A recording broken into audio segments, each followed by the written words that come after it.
Con el referéndum o con el mandato revocatorio podríamos tener la posibilidad, por supuesto en el sector donde corresponde o en el municipio donde corresponde, de quitarlo antes de que pasen esos 3 años. ¿Quién necesita 3 años para saber que un irresponsable con sus hijos no lo queremos de dirigente de nuestro gobierno local? Yo no necesito, de hecho, es decir, eso es un auténtico fraude de ley, que lo cometen todos y que el Tribunal Supremo Electoral no debería de permitir, porque el hecho de que reunió los requisitos en ese momento, digamos el caso que ya todos conocemos, que se pagó $10,000 para poder inscribirse y participar y ser electo, eso es un fraude de ley. Eso no significa que yo reúno los requisitos, especialmente el de moralidad notoria. Eso, al contrario, esa es la primera alerta de que ese es todo lo contrario, moralidad notoria. Y yo no necesito llevarlo a una elección para darme cuenta, ni mucho menos un referéndum revocatorio. Es decir,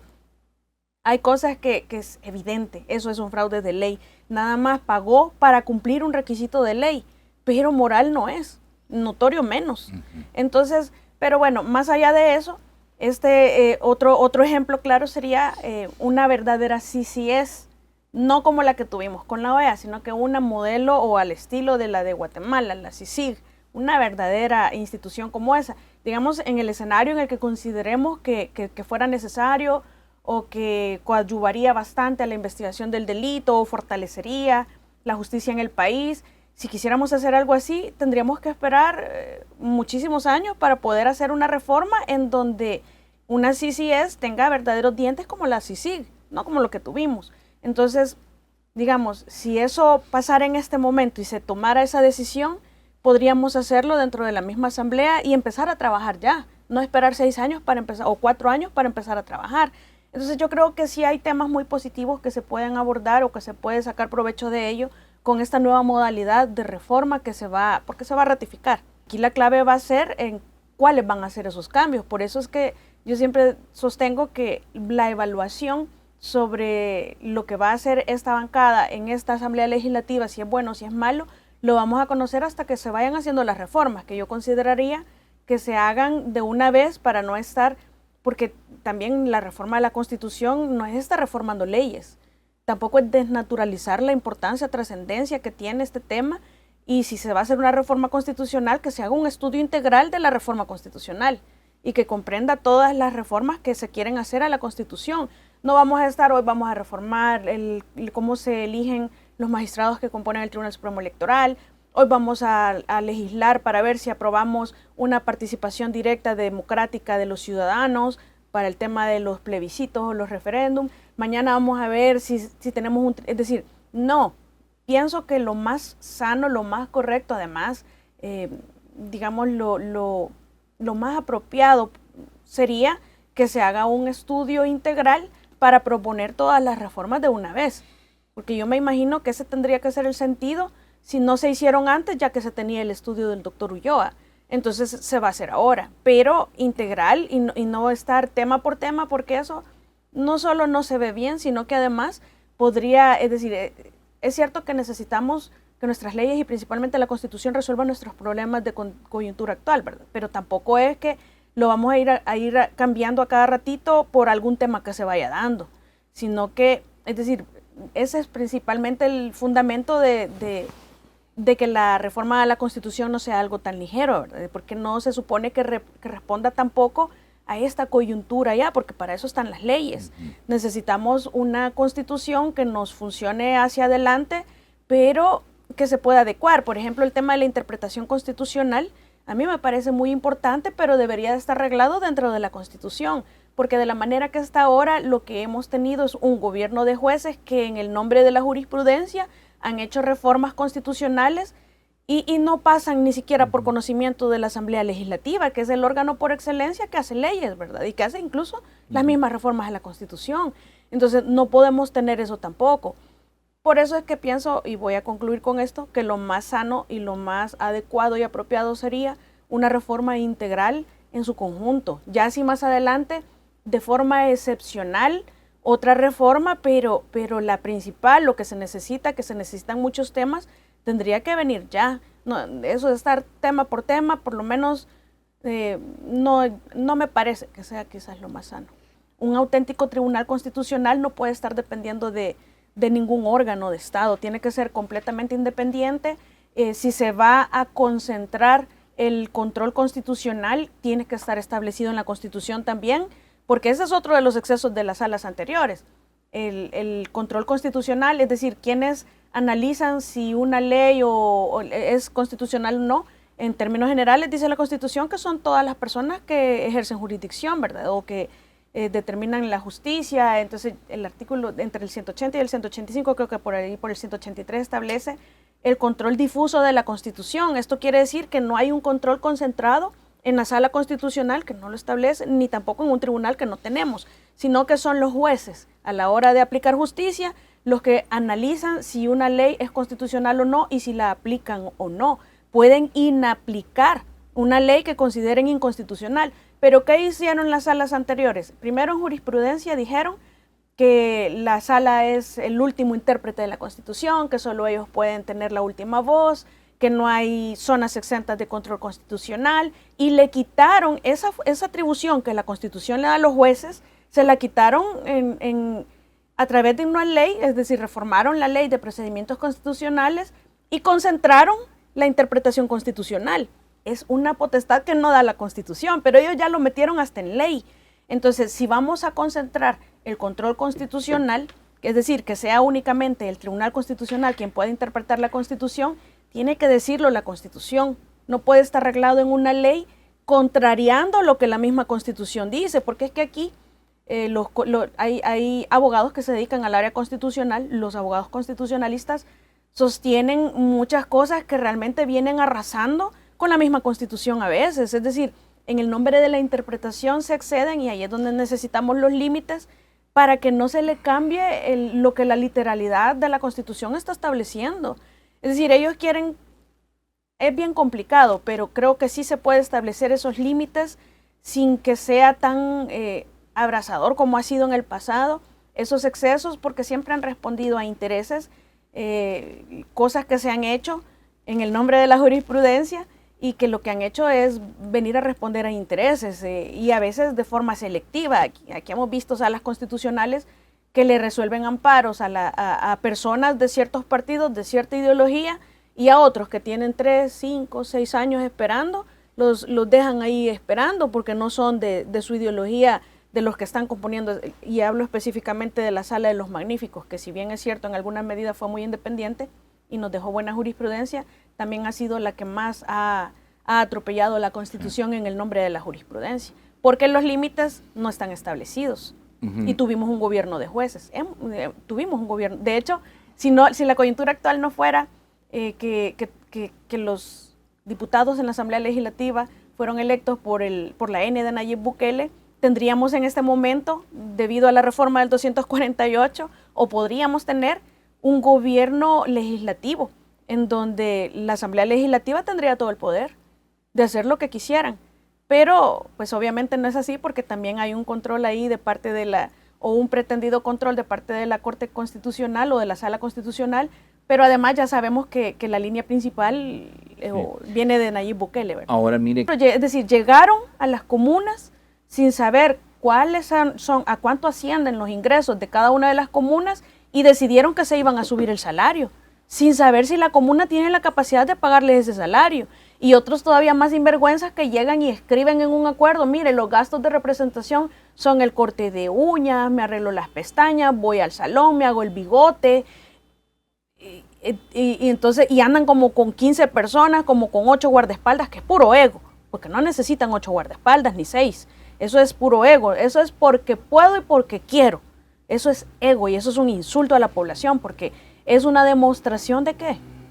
De mal gasto de nuestros recursos. Pero ahí andan con el que les sostiene la polvera, con el que les sostiene el celular, con el que les arregla las pestañas, si van a algunas entrevistas, el que les arregla las pestañas, les quita el brillo, el otro que los peina, el otro que le compone el saco o le arregla el vestido.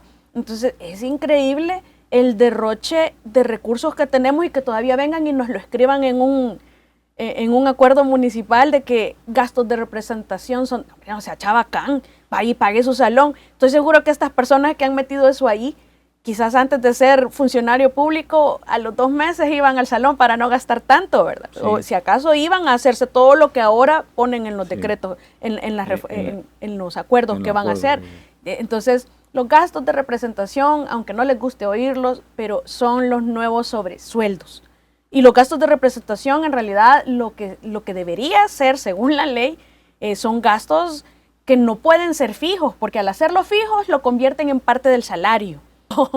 Desde marzo es que empezamos a escuchar rumores de allanamientos y de investigaciones. No es que la investigación estaba desde marzo, ¿verdad? Es que esos que están expuestos allí son a los que no les alcanzó la cobija para pagar no ser expuestos. Wow, es fuerte lo que dice. Es que lo que sucede, si me dicen que son 32 y no tenemos ni siquiera los nombres de los otros, si son 15 los detenidos, de los otros 17. Ni siquiera los nombres aparecen, porque no estamos hablando que son personas investigadas, son personas procesadas, dijo el fiscal general de la República. Sí, 17 procesados. Ajá, procesados. Estas detenciones, desconozco, si, por eso es que yo decía el viernes, nos falta la segunda parte del aviso que nos dio el fiscal general. Hace falta que muestren ya los detenidos. ¿Estos detenidos serán detenidos de ese día o fueron detenidos de marzo? Por lo menos a mí no me queda claro si fueron detenidos de marzo. Desde marzo, aparentemente, por la conferencia de prensa. Entiendo por eso, entonces, ¿verdad? Son detenidos en marzo que no sabíamos que en marzo habían sido detenidos. No nos contaron porque, ¿por qué?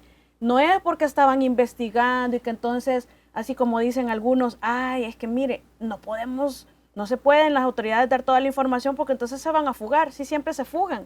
Cuando vienen estas investigaciones ya están fugados, ya están hasta con asilo, ya están hasta con nacionalidad extranjera. Hay otro. ¿Cuántos fiscales generales hacen falta para que no se fugue información, Natán? Pregunto, para esos que quieren justificar que no nos comuniquen nada o que no salgan los nombres de los involucrados, los que hacen falta, para que no haya fuga de información. Lo que pasa es que hoy 3 fiscales generales y 6 años. ¿Cuándo apareció el informe que hace el INSAFOCOOP a la Fiscalía General de la República sobre las irregularidades encontradas en esa cooperativa? ¿No fue en el 2018? Estaba un fiscal en ese momento, el fiscal que yo considero que ha sido lo más nefasto que ha pasado por El Salvador. Después pasó otro fiscal, ahora tenemos otro fiscal. Entonces, ¿cuántos fiscales y cuántos años necesitamos para que no haya fuga de información? No, eso es la manera más burda de querer justificar la selectividad en la justicia y en la investigación. Porque es cierto, es decir, es algo que es cierto que se está mal utilizando para justificar esa selectividad, esos tratos VIP a ciertos procesados, que lo estamos evidenciando en este caso. Entonces no nos vengan a decir que en 6 años no han tenido suficiente tiempo 3 fiscales generales para investigar y que no se sepan los nombres y que no nos puedan presentar ahora a todos los responsables. Si la gente quiere respuestas. Totalmente. Porque y si no podemos confiar nosotros en estas entidades, ¿y entonces a dónde metemos el dinero? Si ahora cualquiera nos defalca, las autoridades protegen a los que son más pudientes, porque aquí podemos hablar de protección hasta que no nos saquen la lista de todos los involucrados, de todos los que sabemos que se han llevado sus millones. Es que miren, es que ya están devolviendo, entonces no los vamos a... El delito ya lo cometió. Que en el pasado se haya hecho eso de que si ya devolvió, entonces mejor no lo expongo. Es cierto que está bien que devuelvan, pero es decir, a los terroristas, ¿cuántos detenidos hay? Como 80,000. A todos nos los han mostrado uno por uno. Y estos que son los padres de esa criminalidad de terroristas, no nos los quieren enseñar. ¿Cuál es la corona que tienen? Si estos son peores que los terroristas. Peores que los pandilleros. Sí. Exacto, estos visten de corbata, con vestidos de Carolina Herrera de $1,500 sí, y más, ¿verdad? Con buenas corbatas y buenos trajes. Y buenos trajes y buenos vestidos. Y comiendo de buenos restaurantes. Gracias a nuestro dinero. Sí. Lo que sí hay que reconocerle a la Fiscalía General de la República es que quizás este es uno de los pocos, si no acaso el primer caso, en donde se expone este nivel de corrupción privada. Porque generalmente vemos casos de lavado de dinero de funcionarios públicos y que no los vemos todos. Por ejemplo, en el caso de Bandesal, el delito de lavado de dinero tenía que ir encabezando la persecución penal en ese caso, pero no hay delito de lavado de dinero en ese caso que se esté persiguiendo, o por lo menos no apareció en los medios. Dicen, es que es para que no se fugue más información, mejor mantenemos en privado los nombres. No, permítame, pero es que una de las obligaciones constitucionales de todo fiscal general de la República es evitar que se cometan mayores perjuicios con todos esos delincuentes que andan ahí en la calle. Entonces yo, en el nombre de, ay, voy a evitar que esto se fugue, y entonces voy a permitir que se siga defraudando a más personas. Porque entonces eso es lo que pasa. Si la gente desconoce, sigue metiendo su dinero en un lugar en donde es un hoyo negro donde se le está yendo su plata, pues. Si yo tengo que planificar, si una mujer está embarazada y en 9 meses viene un niño, ¿qué hace? Ah, cuando nazca voy a ver qué hago. No, se prepara, se calcula, se mide el riesgo, se gestiona. Si yo ya sé que al enterarse va a haber un caos en la población, si yo voy a dirigir cuál va a ser el nivel de daño, o por lo menos lo voy a tratar de dirigir gestionando ese riesgo. Y entonces voy a planificar y voy a hacer que la gente se entere por mí, no por rumores, porque eso es lo que genera el caos, los rumores, la especulación. Si estas autoridades nos hubieran venido a decir con más tiempo, es decir, hubieran planificado porque es un golpe inevitable que venía cuando cuando nos enteráramos todos. Entonces hay que planificar el efecto que va a tener ese golpe, pero no permitir, pues que sigan defraudando gente, porque, pues sí, si se enteran, uy, qué caos, ¿verdad? Creo que es absurdo ese pensamiento. Entonces, estamos hablando de delitos gravísimos y se nos van, todo el mundo se le va a todos los fiscales generales, no es posible.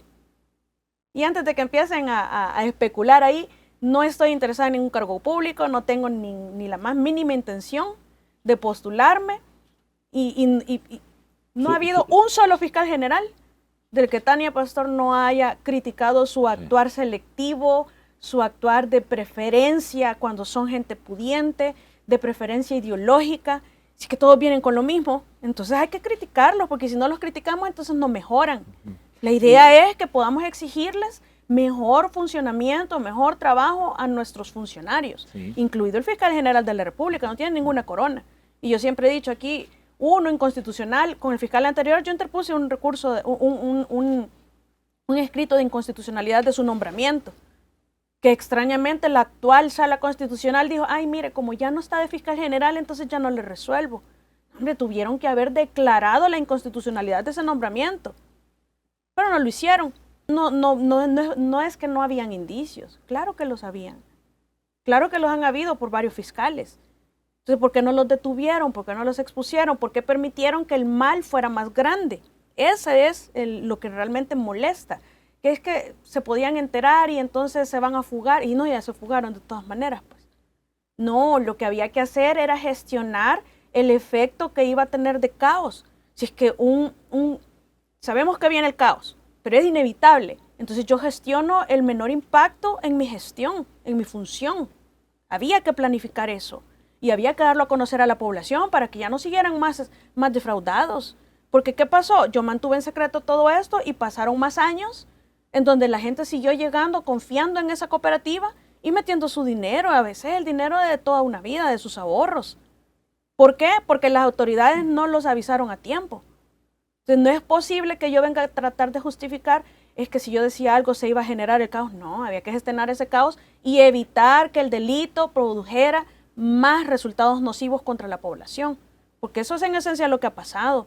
Con todo este retraso, con toda esta ineficacia, con toda esta selectividad, tenemos más perjudicados ahora. Sí. No debió ser así.